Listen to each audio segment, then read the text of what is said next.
रामपुर में history sheeter बदमाश की हत्या।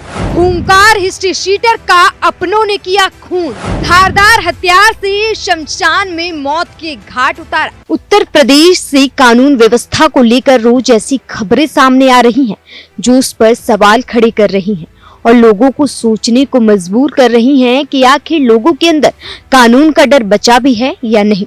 रामपुर से एक ऐसी ही खबर सामने आई है। यहाँ की मिलक कोतावली क्षेत्र में देर रात एक हिस्ट्री शीटर विनोद कश्यप की धारदार हथियार से हमला करके हत्या कर दी गई। रविवार रात करीब 1 बजे पहले हिस्ट्री शीटर पर लाठी डंडों से हमला किया गया।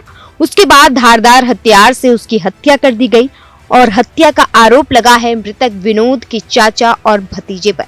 मतलब एक बदमाश को उसके ही परिवार ने मार दिया।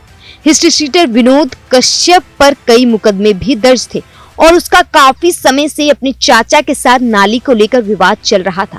ऐसे में रविवार को चाचा और चचेरे भाई ने शमशान में देर रात उसकी हत्या कर दी। पुलिस ने आरोपी चाचा और चचेरे भाई के खिलाफ केस दर्ज कर जांच शुरू कर दी है। ये खाता चिंतामन गांव है सर, इसमें एक व्यक्ति की हत्या हुई है सर, क्या घटना है? एक हिस्ट्री शीटर था इस गांव का, जिसको कि रात में किसी समय गांव से बाहर एक सुनसान स्थान पर धारदार हथियार से हत्या कर दी गई। इसमें परिजनों द्वारा उसके सगे चाचा, उनके पुत्रों और चाचा के साले को आरोप लगाते हुए अभियोग पंजीकृत किया गया है। अभी पोस्टमार्टम कराया जा रहा है और शीघ्र ही अभियुक्तों की गिरफ्तारी की जाएगी। आपको बता दें कि रामपुर के मिलक क्षेत्र के खाता चिंतामन गांव में हिस्ट्री शीटर विनोद कश्यप रहता था और गांव के बाहर शमशान घाट के करीब बने 10वां संस्कार लिए बने कमरे में रहा करता था।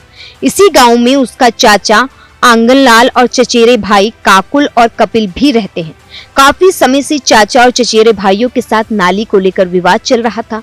पिछले 2-3 दिनों से इसको लेकर विवाद बढ़ गया, जिसके बाद सगे चाचा और चचेरे भाइयों पर खून सवार हो गया और इन लोगों ने विनोद की धारदार हथियार से हत्या कर दी। पुलिस आरोपियों की तलाश में जुटी हुई है। अब देखना होगा कि कब तक सभी आरोपी पुलिस के हत्थे चढ़ते हैं।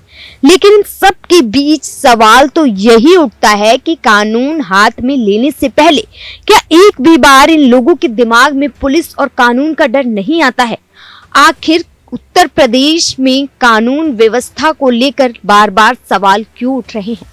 ब्यूरो रिपोर्ट, दैनिक हिंद।